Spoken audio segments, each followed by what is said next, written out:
নবী সাল্লাল্লাহু আলাইহি ওয়াসাল্লাম বলেন, মান আসবাহা মিনকুম আমিনান ফি সিরবিহি, যদি তোমাদের মধ্যে কোন মানুষ সকালবেলা ঘুম থেকে উঠে যদি তার পরিবারের মধ্যে যদি মিল থাকে, তার পরিবারের সাথে যদি নিরাপদ থাকে, সকালবেলা ঘুম থেকে উঠলে ঘুম থেকে ওঠার পর তার পরিবারের সাথে যদি মিল থাকে, নিরাপদ থাকে, তার পরিবারের সাথে কোনো ঝামেলা নাই, নিরাপদের মধ্যে রয়েছে। 2 নম্বর নবীজি বললেন, মুআফিয়া ফি জাসাদিহি, ঘুম থেকে ওঠার পর দেখলেন আপনার শরীর সুস্থ রয়েছে। 3 নম্বর বললেন, আল্লাহর নবী বললেন, ইনদাহু কুওয়াতান ইয়াউমি, আপনার ঘরের মধ্যে পুরো একদিনের খাবারের ব্যবস্থা রয়েছে। 3টি কথা বললেন। 1 নাম্বার, আপনি ঘুম থেকে ওঠার পর দেখলেন আপনার পরিবার নিয়ে আপনি শান্তির মধ্যে আছেন, নিরাপদের মধ্যে আছেন। 2 নাম্বার, আপনি ঘুম থেকে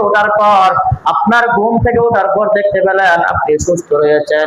3 নাম্বার, দেখতে পেলেন আপনি ঘুম থেকে ওঠার পর আপনার ঘরের মধ্যে পুরো একদিনের খাবার জোগাড় রয়েছে, আপনার সুস্থ আছেন, পরিবার নিয়ে শান্তি আছেন, সুস্থ আছেন এবং পুরো একদিনের খাবার রয়েছে। নবীজি বললেন, ফাকান্নামা ফিসাতুল লাহুদ দুনিয়া, আল্লাহ তাআলা আপনার জন্য পুরা দুনিয়ার সমস্ত নিয়ামতকে একত্রিত করে দিয়েছে। মনে করবেন আল্লাহ আমার জন্য পুরা দুনিয়ার নিয়ামতকে একত্রিত করে দিয়েছেন। এমন এমন পরিবার আছে সকাল ঘুম থেকে ওঠার পর শান্তি নাই, আর শান্তি নেই, সেখানে আর শান্তি নাই, মারামারি ঝগড়া যাচ্ছে, স্বামী স্ত্রী ঝগড়া যাচ্ছে, সব সময় লাগেই থাকে। আছে কিনা নাই? আছে। অথবা ঘুম থেকে উঠছে, উঠার পর আপনি ঘুম চুপ করলেন, আর শোয়া থেকে উঠতে পারতেছেন না, আলহামদুলিল্লাহ বলতে হবে কিনা? অবশ্যই বলতে হবে। আপনি ঘুম থেকে উঠলেন, আপনার ঘরের মধ্যে দেখতেছেন ওঠার পর কোনো কিছুই নাই, ঘরের মধ্যে খাবারের জন্য কিছুই নাই। আছে এরকম পরিবার, আছে না? আছে। যে ব্যক্তির এই 3টি জিনিস থাকবে, নবীজি বললেন তার কাছে দুনিয়ার সমস্ত নিয়ামত তার কাছে আছে। সুবহানাল্লাহ। আপনি সুখী, সেজন্য প্রতিদিন সকালবেলা উঠে আল্লাহর কাছে শুকরিয়া আদায় করতে হবে। যদি এই জিনিসগুলো থাকে, আপনি সুস্থ আছেন, আপনার পরিবার নিরাপদ আছে, আপনার ঘরের মধ্যে রিজিক আছে, একদিনের রিজিকের ব্যবস্থা আছে, আলহামদুলিল্লাহ পড়েন, আল্লাহর কাছে শুকরিয়া করেন। আল্লাহ তাআলা আমাদেরকে বোঝার তৌফিক দান করুক। অতএব এই হাদিসগুলো বলা হয়েছে, আদম সন্তানের পেট স্বর্ণ রূপা চাঁদি টাকা পয়সা ধন সম্পদ কোনো কিছু দিয়ে ভরবে না, আরো চাইবে আমার আরো লাগবে, আমার আরো লাগবে, দেওয়ার পর বলবো আমার আরো লাগবে, এগুলো কি আমার হবে না।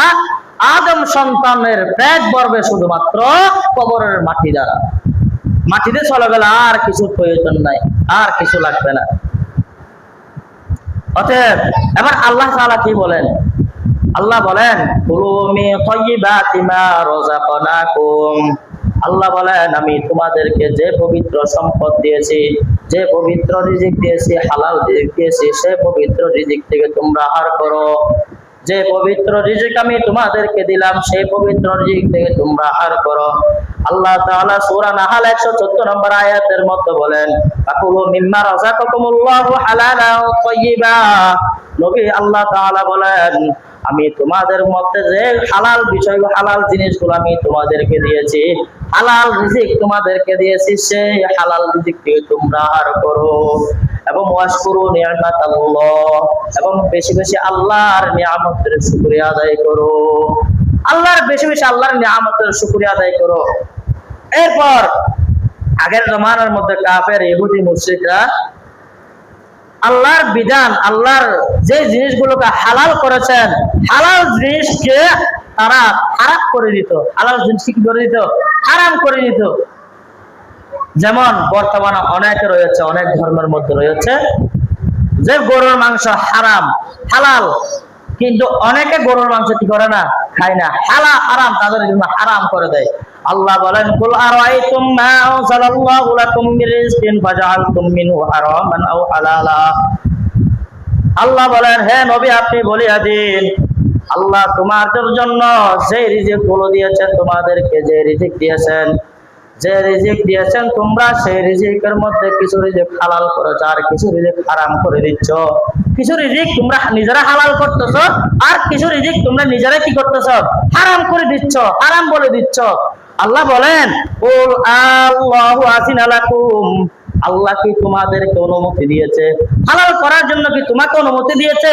হারাম করার জন্য কি তোমাকে অনুমতি দিয়েছে? আল্লাহ বললেন, নাকি তোমরা আল্লাহর নামে মিথ্যা প্রতিপন্ন করতেছো, নাকি আল্লাহর নামে তোমরা অপবাদ দিতেছো? হযরত আবু হুরায়রা রাদিয়াল্লাহু তাআলা আনহুর বর্ণনা, তিনি বলেন, লায়াতিয়ান্না ক্বালা রাসূলুল্লাহ সাল্লাল্লাহু আলাইহি ওয়াসাল্লাম, আল্লাহ রাসূল সাল্লাল্লাহু আলাইহি ওয়াসাল্লাম বলেন, লায়াতিয়ান্না আলান নাসি জামানুন লা ইউবাইউল মারউ মা আখাযা মিন। আল্লাহর নবী বললেন, তোমাদের মধ্যে এমন একটি দিন আসবে, এমন একটি সময় আসবে, এমন একটি জামানা আসবে, যে জামানার মধ্যে মানুষ চিন্তাও করবে না কি হালাল ইনকাম করতেছে নাকি হারাম ভাবে ইনকাম করতেছে। মানুষ চিন্তাও করবে না আমি যে টাকা ইনকাম করতেছি এটা কি হালাল টাকা ইনকাম করতেছি নাকি হারাম টাকা ইনকাম করতেছি, মানুষ সেটা চিন্তাও করবে না। যখন যেটাই পাইবে হালাল হলেও নিয়ে নিবে, হারাম হলেও পকেটের মধ্যে নিয়ে নিবে, চিন্তাও করবে না মানুষ। এমন একটি জমানা আসবে, জমানা থেকে আসছে নাকি চলে গেছে? আসছে। এখন আমাদের অবস্থা এমন হয়ে গেছে যে হালাল টাকা পাইলেই হয়েছে, সম্পদ পেলেই হয়েছে, আর কোনো কিছুই লাগবে না। নবীজি বললেন, এমন একটি জমানা আসবে যে জমানার মধ্যে মানুষ চিন্তাও করবে না কি হালাল টাকা ইনকাম করতেছে নাকি হারাম টাকা ইনকাম করতেছে। আল্লাহ তাআলা আমাদের প্রত্যেককে হালাল ইনকাম করার তৌফিক দান করুক, আমিন। হযরত আব্দুল্লাহ বিন মাসউদ রাদিয়াল্লাহু তাআলা আনহুর বর্ণনা, তিনি বলেন, ক্বালা রাসূলুল্লাহ সাল্লাল্লাহু আলাইহি ওয়াসাল্লাম, ইয়া আইয়ুহান নাস ইত্তাকুল্লাহ। আল্লাহ রাসূল সাল্লাল্লাহু আলাইহি ওয়াসাল্লাম বলেন, হে মানুষ, তোমরা আল্লাহকে ভয় করো। কাকে ভয় করো? কাকে ভয় করতে হবে? আল্লাহকে ভয় করো। হে মানুষ, তোমরা আল্লাহকে ভয় করো এবং ওয়াজমিলু ফিত তাইয়িবি, এবং হালাল রিজিক অন্বেষণ করতে গিয়ে তোমরা রিজিক অন্বেষণ করতে গিয়ে সুন্দর এবং মধ্যম পন্থা অবলম্বন করো। রিজিক তালাশ করতে গিয়ে, টাকা পয়সা কামাই করতে গিয়ে হালাল, সুন্দর এবং মধ্যম পন্থা কি করো? অবলম্বন করো। নবীজি বললেন, তোমাদের আল্লাহ তাআলা তোমাদের জন্য যে রিজিক নির্ধারণ করেছেন, একজন মানুষের জন্য যে রিজিক নির্ধারণ করেছেন, ওই রিজিক শেষ হওয়ার আগ পর্যন্ত মানুষ মৃত্যুবরণ করবে না। মানুষ কি করবে না? মৃত্যুবরণ করবে না। আপনার রিজিক যতটুকু আছে ততটুকু শেষ হওয়ার পর আপনার মৃত্যু হবে। রিজিক শেষ হওয়ার আগে মৃত্যুবরণ করবে না। এরপর নবীজি বললেন যে রিজিক শেষ হবে, আস্তে আস্তে আসবে। রিজিক শেষ হতে দেরি হচ্ছে, আমার টাকা পয়সা হতে দেরি হচ্ছে। নবী সাল্লাল্লাহু আলাইহি ওয়াসাল্লাম বলেন, তোমাদের রিজিক যদি আসতে বিলম্ব হয়, দেরি হয়, তাহলে হারাম ভাবে সম্পদকে বৃদ্ধি করার ব্যাপারে তোমরা আল্লাহকে ভয় করো। হারাম ভাবে সম্পদকে বৃদ্ধি করার ব্যাপারে আস্তে আস্তে কখন যে আসবে এতদিন আমি মানতে পারবো না। হারাম ভাবে আমি সুদের মাধ্যমে আমি টাকাকে বৃদ্ধি করব, জুয়ার মাধ্যমে আমি টাকাকে বৃদ্ধি করব। এখন বর্তমানে দেখা যায় ধন সম্পদ ফেসবুকের মধ্যে অথবা ইউটিউবে ঢুকলে দেখা যায় তাড়াতাড়ি ধনী হওয়ার উপায়, ধনী হওয়ার উপায় দেখা যায়। ধনী হওয়ার কি দেখা যায়? উপায় দেখা যায়। সেখানে যদি ক্লিক করে, অথবা আপনার বন্ধু, আপনি আসতেছেন, আপনার বন্ধু আপনাকে বললো, বন্ধু আজকে চলো কিভাবে ধনী হওয়া যায়, ধনী হওয়ার উপায় তোমাকে দেখাই দিব। অফিসের মধ্যে গেলেন, যাওয়ার পর দেখতে পেলেন আপনাকে এভাবে বুঝাই দিলেন। বুঝে দেওয়ার পর আপনি আসলেন, হুজুর আমি ধনী হওয়ার উপায় পেয়ে গেছি, আমাকে অমুক ব্যক্তি অমুক জায়গার মধ্যে নিয়ে গেছে, এখানে আমাকে এমন এমন দেখাই দিলেন। তখন হুজুর বললো এটা হারাম। এটা কি হারাম? সে ধনী হওয়ার উপায় খুঁজতেছে, ধনী হওয়ার এখন মোবাইলের মধ্যে সবগুলো জুয়ার মাধ্যমে নিজের টাকা পয়সা পর্যন্ত ধ্বংস করে দিচ্ছে, জুয়ার মাধ্যমে। এগুলো ধনী হতেছে, ধনী হইতেছে উপায়। ধনী হওয়ার কি দিছে? স্ট্যাটাস লাগাইছে ধনী হওয়ার উপায়। তাড়াতাড়ি ধনী কিভাবে টাকা ইনকাম করবেন, কিভাবে রাতারাতি ধনী হয়ে যাবেন, আমাদের সমাজের মধ্যে অ্যাভেলেবেল চলতেছে। নবীজি বললেন, এগুলো থেকে তোমরা বেঁচে থাকো। এই ধনী হওয়ার, দ্রুত ধনী হওয়ার ব্যাপারে আল্লাহকে ভয় করো। হারাম সম্পদ ইনকাম করিও না। হারামের ব্যাপারে আল্লাহকে কি করো? ভয় করো। এখন আমরা সব সময় নবীজি সাল্লাল্লাহু আলাইহি সাল্লাম যে হাদিস 1400 বছর আগে বলে দিলেন, এখন আমাদের সাথে সেগুলো মিলে যাচ্ছে। প্রতিটি হাদিস আমাদের সাথে প্রতিটি কথা মিলে যাচ্ছে।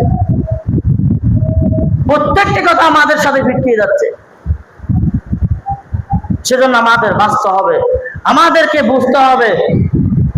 তাহলে দ্রুত ধনী হওয়ার জন্য সম্পদ অর্জন করা হারাম তরিকায়, দ্রুত সম্পদ অর্জন করা ব্যাপারে কাকে বই করব? আল্লাহকে বই করতে হবে। দ্রুত হারাম ভাবে আপনি হালাল ভাবে ব্যবসা করেন, ব্যবসা করলে তো আপনার ইনকাম হয়। হালাল ভাবে ব্যবসা করেন, ব্যবসা করলে তো আপনার সম্পদ বৃদ্ধি হবে। জুয়ার মাধ্যমে, সুদের মাধ্যমে কেন আপনার ব্যবসা, আপনার মালকে সম্পদকে বৃদ্ধি করা লাগবে? আল্লাহ আমাদেরকে বোঝার তৌফিক দান করুক, আমিন। এরপর আরেকটি হাদিসের মধ্যে আল্লাহ রাসূল সাল্লাল্লাহু আলাইহি ওয়াসাল্লাম বলেন, হাদিসটি আগে শুনেন। যদি মনে করেন একটা ছাগলের ছাগ, বকরির ছাগ, বকরির পালের মধ্যে যদি দুটি ক্ষুধার্ত ভাগ যদি ছেড়ে দেওয়া হয়, তাহলে বকরির পালের জন্য লাভজনক হবে, ক্ষতিজনক হবে? ক্ষতিজনক। বকরির পালের মধ্যে যদি দুইটি ক্ষুধার্ত ভাগ যদি ছেড়ে দেওয়া হয়, যেমন ক্ষতিকারক, লাভজনক নাকি ক্ষতিকারক? অনেক ক্ষতিকারক। নবীজি সাল্লাল্লাহু আলাইহি ওয়াসাল্লাম বলেন, মা তামবানে জাযায়ান উরসিলা ফি গনামিন। আল্লাহ রাসূল সাল্লাল্লাহু আলাইহি ওয়াসাল্লাম বলেন, দুইটি পদার্থ ভাগ যদি বকরির পালের মধ্যে যদি ছেড়ে দেওয়া হয়, ওই ছাগলগুলোর জন্য, বকরির জন্য যেভাবে ক্ষতিকারক, বকরির পালের জন্য যেভাবে ক্ষতিকারক, তার চেয়ে বেশি ক্ষতিকারক মানুষ যখন সম্পদের লোভ করে, অবৈধভাবে মর্যাদার লোভ করে, এই দুই জিনিসের লোভ তার ধর্মের জন্য সেভাবে ক্ষতিকারক। অবৈধভাবে সম্পদের লোভ, অবৈধভাবে মর্যাদার লোভ করা, বাঘ যেমন ছাগল যেমন বাঘের জন্য, বাঘ যেমন ছাগলের জন্য ক্ষতিকারক, তেমনি ভাবে অবৈধভাবে মর্যাদা লাভ করা সেভাবে ক্ষতিকারক। হারাম ভাবে সম্পদ আয় করা সেভাবে ক্ষতিকারক। আল্লাহ তাআলা আমাদেরকে বুঝার তৌফিক দান করুক, আমিন। পাঁচটি প্রশ্নের উত্তর দেওয়া ছাড়া আদম সন্তানের পা আল্লাহর সামনে থেকে সরবে না। কয়টি প্রশ্নের উত্তর বলেন? কয়টি প্রশ্নের উত্তর দেওয়া ছাড়া? পাঁচটি প্রশ্নের উত্তর দেওয়া ছাড়া আদম সন্তানের পা আল্লাহর সামনে থেকে সরবে না। হযরত ইবনে মাসউদ রাদিয়াল্লাহু তাআলা আনহুর বর্ণনা, قال رسول الله صلى الله عليه وسلم لا تزول قدم ابن آدم يوم القيامة من عند ربي حتى يسأل عن خمس। আল্লাহ রাসূল সাল্লাল্লাহু আলাইহি ওয়াসাল্লাম বলেন, কিয়ামতের দিন আদম সন্তানের দুই পা তার রবের সামনে থেকে সরবে না যতক্ষণ পর্যন্ত পাঁচটি প্রশ্নের উত্তর দিতে পারবে না। কয়টি প্রশ্নের উত্তর? পাঁচটি প্রশ্নের উত্তর দিতে পারবে না ততক্ষণ পর্যন্ত আদম সন্তানের পা আল্লাহর সামনে থেকে সরবে না। এক নাম্বার, আল্লাহর নবী বললেন, আন উমরিহি ফিমা আফনাহু, আপনার জীবন সম্পর্কে আল্লাহ তাআলা জিজ্ঞেস করবে। কি সম্পর্কে? জীবন সম্পর্কে আল্লাহ জিজ্ঞেস করবে। ও বান্দা, আমি তোমাদেরকে তো জীবন দিয়েছি, সুন্দর জীবন দিয়েছি, ওই জীবনকে তুমি কিভাবে কাটাইলা? আল্লাহর ইবাদতের মাধ্যমে কাটাইলা? আমি আল্লাহর ইবাদতের মাধ্যমে কাটাইলা নাকি আমার নাফরমানির মধ্যে কাটাইলা? আল্লাহ জিজ্ঞেস করবে, আপনার জীবন সম্পর্কে জিজ্ঞেস করবে। দুই নাম্বার, আল্লাহর নবী বলেন, ওয়ান শাবাবিহি ফিমা আবলাহু, নবীজি বললেন, আপনার যৌবন সম্পর্কে জিজ্ঞেস করবে। আল্লাহ বলবেন, হে বান্দা, আমি তোমাকে যৌবন দান করেছি, সেই যৌবনকাল তুমি কোথায় ব্যয় করেছো? অশ্লীল কাজের মধ্যে যৌবন ব্যয় করেছো নাকি ভালো কাজের মধ্যে যৌবনকে ব্যয় করেছো? আল্লাহ জিজ্ঞেস করবে। যদি বলবেন, আর যদি বলেন, আল্লাহ যদি বলে, হে বান্দা, তুমি এখন আমার, আল্লাহ যদি গরম হয়ে যদি বলে, তোমাকে যৌবন দিয়েছি, যৌবনকে কোন কাজের মধ্যে ব্যয় করেছো? তখন আমাদের কোনো উত্তর থাকবে? আল্লাহ আপনার ইবাদতের মাধ্যমে ব্যয় করেছি, সেটা বলার সুযোগ থাকবে? সেজন্য যৌবন কালকে আল্লাহর ইবাদতের মধ্যে কাটাইতে হবে। কিসের মধ্যে কাটাইতে হবে? আল্লাহর ইবাদতের মধ্যে যৌবন কালকে কাটাইতে হবে। তিন নম্বর, আল্লাহর নবী বলেন, ওয়া আন মালিহি ওয়া আইনা ইকতাসাবা ফিমা আনফাকা। নবীজি সাল্লাল্লাহু আলাইহি ওয়াসাল্লাম বলেন, আপনি যে সম্পদ আয় করলেন, কিভাবে সম্পদগুলো আয় করলেন? আপনি টাকা আয় করার সময় কিভাবে টাকাগুলো আয় করলেন? চার নম্বর জিজ্ঞেস করবে, আপনি যে সম্পদ ব্যয় করলেন, টাকাগুলো ব্যয় করলেন, কোন কাজের মধ্যে আপনার টাকাগুলো ব্যয় করলেন? হালাল কাজের মধ্যে ব্যয় করলেন নাকি হারাম কাজের মধ্যে ব্যয় করলেন? মসজিদ মাদ্রাসার মাধ্যমে ব্যয় করলেন নাকি নাচ গানের মধ্যে আপনার টাকাগুলো ব্যয় করলেন? জিজ্ঞেস করবে। যারা নাচ গানের মধ্যে নাচ গান করে, এখন তো ভালো কাজের জন্য টাকা যদি চাই, কেউ দিতে চাই না। বলেন আমরা এখানে এই এলাকার মতো আশ্রম প্রকল্পের মতো একটি গানের অনুষ্ঠান করব, যে খাইতে পারে না দরকার হলো 3 দিন না খেয়ে থাকবে, তারপরে টাকা দিবে। 3 দিন না খেয়ে থাকবে, তারপরে টাকা দিয়ে অনুষ্ঠানটা করব, গানের অনুষ্ঠান করব। কিন্তু ভালো কাজের দিকে আমরা যাই না, খারাপ কাজের দিকে আমরা দৌড়ে দৌড়ে যাই। ভালো কাজের দিকে যদি সে 5 জনকে ডাকলেও 5 জন আসবে সেটা সম্ভব। আপনি নিজেকে রাখি, আপনাকে যদি ডাকেন আপনাকেও সেখানে রেখে দিবে, আপনাকে পর্যন্ত রেখে দিবে। সেজন্য ভালো কাজ, আপনি যে সম্পদ অর্জন করলেন, যে টাকা কামাই করলেন, সেই টাকা কি আপনি হালাল ভাবে বিয়ে করেছেন নাকি হারাম ভাবে বিয়ে করেছেন, আল্লাহ কিয়ামতের দিন প্রশ্ন উত্তর দিতে হবে আল্লাহর কাছে। না হলে আপনার পা আল্লাহর কাছ থেকে, আল্লাহর সামনে থেকে আপনার পা সরবে না। 5 নাম্বার, আল্লাহ জিজ্ঞেস করবে, বান্দা আমি তোমাদেরকে তো জ্ঞান দিয়েছি, ইলম দিয়েছি, সেই ইলম সম্পর্কে তুমি কতটুকু আমল করেছো, সেই ইলম সম্পর্কে তুমি কতটুকু আমল করেছো, আল্লাহ জিজ্ঞেস করবে। তখন আমাদের কি থাকবে, আমাদের উপায় কি থাকবে বলেন? আমরা যে নামাজ পড়তেছি না, আল্লাহর দেওয়া যে কষ্ট করে রাসূল সাল্লাল্লাহু আলাইহি ওয়াসাল্লাম নামাজ আনছে, সেই নামাজগুলো আমরা পড়তেছি না। আল্লাহ আমাদেরকে 5 ওয়াক্ত নামাজ দিয়েছে, সেই নামাজগুলো আমরা পড়তেছি না। রোজা রাখতেছি না, রমজান মাস আসলে রোজা রাখি না, রমজান মাস আসলে আমাদের পর্দা করা বেড়ে যায়। তাহলে আমাদের বুঝতে হবে, আল্লাহ তাআলা আমাদের প্রত্যেককে সঠিক বুঝ দান করুক, আমিন। এরপর যে আমরা হারাম এবং হালাল, আমরা হালাল থেকে হারাম থেকে বাঁচবো কিভাবে, যে হারাম কাজ, আমরা হারাম কাজ থেকে এবং খারাপ কাজ থেকে বাঁচবো কিভাবে? নবীজি সাল্লাল্লাহু আলাইহি ওয়াসাল্লাম বলেন, খারাপ কাজ থেকে, অশ্লীল কাজ থেকে বাঁচার জন্য সর্বপ্রথম আপনার বন্ধু নির্বাচন করতে হবে। কি নির্বাচন করতে হবে? বন্ধু নির্বাচন করতে হবে। আপনার বন্ধু যদি খারাপ হয় আপনাকে খারাপের দিকে নিয়ে যাবে, আপনার বন্ধু যদি ভালো হয় আপনাকে ভালোর দিকে নিয়ে যাবে, আপনার বন্ধু যদি চোর ডাকাত হয় আপনাকে চোর ডাকাতের দিকে নিয়ে যাবে। সেজন্য ভালো বন্ধু তালাশ করবেন। আজকে থেকে এই জিনিসটা মাথায় রাখবেন। আপনি 10 জন মিলে চুরি করলো, 10 জন মানে চুরি করলো, আপনি সেখানে এমনি গেছেন, আপনি কোনো কিছুই করেন নাই, তাদের সাথে সাথে গেছেন, পুলিশ আপনাকে ছেড়ে দিবে? আপনাকে ছেড়ে দিবে? ছেড়ে দিবে না, তাদের সাথে আগে আপনাকে অ্যারেস্ট করবে, তুমি পাহারাদার হিসেবে দাঁড়িয়ে আসবে। সেজন্য ভালো মানুষের সাথে চললে ভালো হওয়া যায়, খারাপ মানুষের সাথে চললে খারাপ হওয়া যায়। ভালো বন্ধু খুঁজবেন, ভালো বন্ধু খোঁজেন। নবীজি সাল্লাল্লাহু আলাইহি ওয়াসাল্লাম বলেন, ভালো মানুষ অন্তরঙ্গ দিন এবং নীতি রীতি আদর্শ অনুযায়ী হতে থাকে। একজন ভালো বন্ধু, একজন বন্ধু অপর বন্ধুর সে কিভাবে চলতেছে, কিভাবে চলতেছে না, সে কি করতেছে, কি করতেছে না, তার অনুসারী হয়ে যায়, তার অনুসারী হয়ে যায়। আপনার বন্ধু মোবাইল নিয়ে সবসময় মোবাইল নিয়ে পড়ে থাকে, আপনাকে বলবে তোমার আম্মুর কাছ থেকে মোবাইল একটা নিয়ে নাও, তোমার আব্বুর কাছ থেকে মোবাইল একটা নিয়ে নাও, আমি তো অ্যান্ড্রয়েড সেট ব্যবহার করতেছি, আইফোন ব্যবহার করতেছি, তুমি এই বাটন মোবাইল এগুলো কি জন্য ব্যবহার করতেছো? সমাজকে পর্যন্ত ধ্বংস করে দিচ্ছে, সমাজ নষ্ট হয়ে যাচ্ছে শুধুমাত্র ছোট ছোট মোবাইল, বাচ্চাদের মোবাইল, হাতের মধ্যে মোবাইল। আল্লাহ তাআলা আমাদেরকে বোঝার তৌফিক দান করুক। হযরত শেষ হাদিস আবু হুরায়রা রাদিয়াল্লাহু তাআলা আনহু, হযরত আম্মা জান আয়েশা রাদিয়াল্লাহু তাআলা আনহার একটি হাদিস শুনি। নবীজি সাল্লাল্লাহু আলাইহি ওয়াসাল্লাম, হযরত আবু বকর রাদিয়াল্লাহু তাআলা আনহুর একজন গোলাম ছিলেন। কি ছিলেন? একজন গোলাম ছিলেন আবু বকর রাদিয়াল্লাহু তাআলা আনহু। ওই গোলাম ইনকাম করত, রোজগার করত, এবং হযরত আবু বকর রাদিয়াল্লাহু তাআলা আনহু ওই রোজগার থেকে তিনি খেতেন। একদিন এমন কিছু খাবার আনলো যে খাবারগুলো আবু বকর রাদিয়াল্লাহু তাআলা আনহু খাইলেন। খাওয়ার পর ওই গোলাম জিজ্ঞেস করলেন, আপনি যে খাবারগুলো খেয়েছেন ওই খাবারগুলো কি জানেন? তখন আবু বকর রাদিয়াল্লাহু তাআলা আনহু বললেন, আমি তো জানি না এগুলো কি খাবার।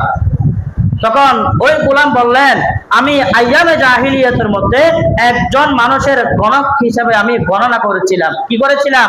গণনা করেছিলাম, ভবিষ্যৎবাণী করেছিলাম। তার সাথে ভবিষ্যৎবাণীটা, আমার করা ভবিষ্যৎবাণীটি মিলে গেছে, কিন্তু আমি তাকে ধোঁকা দিয়েছি, আমি কোনো ভবিষ্যৎবাণী জানি না। কে বলছে? আবু বকর রাদিয়াল্লাহু তাআলা আনহু গোলামও বলেছে। তখন আবু বকর রাদিয়াল্লাহু তাআলা আনহু এই কথা শোনার সাথে সাথে আবু বকর রাদিয়াল্লাহু তাআলা আনহু তার আঙ্গুলগুলো খালের মুখের মধ্যে ঢুকিয়ে দিলেন, গলা পর্যন্ত নিয়ে তিনি ভূমি করে সেই খাবারগুলো ফেলে দিলেন। হারাম খাবার গণনা করে, গণক করে ধোঁকা দিয়ে যে খাবারগুলোকে এনেছে, যে ইনকাম, সেই ইনকাম দিয়ে খাবার এনেছে, ওই খাবারগুলো হারাম, ওই খাবারগুলো হালাল নয়, আমি হারাম খাবার খাবো না, সেভাবে গলার ভিতরে হাত ঢুকিয়ে দিয়ে সেই খানাগুলো ভূমি করে ফেলে দিলেন। তারা যদি আল্লাহর নবীর সাহাবী, তারা যদি এমন হয়, আমাদের থেকে কেমন হইতে হবে? আমরা তো মুসলমান, আমরা তো আশিকের রাসূল, আমরা তো নবীর আশিক, আমাদের কেমন হইতে হবে? আল্লাহ তাআলা আমাদের প্রত্যেককে হালাল এবং হারাম বাছাই করে কামাই করার, ইনকাম করার, ব্যয় করার, খাওয়ার তৌফিক দান করুক, আমিন। কয়টি জিনিস মনে রাখবো আমরা? 3টি জিনিস মনে রাখবো। বলেন, কয়টি জিনিস মনে রাখবো? 3টি জিনিস মনে রাখবো। হালাল ইনকাম করব, হালাল ভাবে খাবো এবং হালাল ব্যয় করব। হালাল ইনকাম, হালাল খাবো, হালাল ব্যয় করব। হালাল ইনকাম করব, হালাল খাবো, হালাল ব্যয় করব। এই 3টি জিনিস থাকবে। যখন আপনি হালাল খাবেন, মুখ পবিত্র, পেট পবিত্র, আপনি যখন হালাল ভাবে ব্যয় করে যখন কাপড় নিবেন, আপনার শরীর কাপড় পবিত্র, আপনার পুরো শরীর পবিত্র। আল্লাহর কাছে আবার দোয়া করেন, আল্লাহ বন্দুকের গুলি মিস হতে পারে, আল্লাহর কাছে দোয়া করলে মিস হবে না। আল্লাহ অবশ্যই দোয়া কবুল করবেন। হালাল ভাবে করেন, হালাল ভাবে সবকিছু, হারাম বাদ দিয়ে দেন। আল্লাহ তাআলা আমাদের প্রত্যেককে বোঝার তৌফিক দান করুক, আমিন। ওয়া আখির দাওয়ানা আলহামদুলিল্লাহি রাব্বিল আলামিন। আসসালামু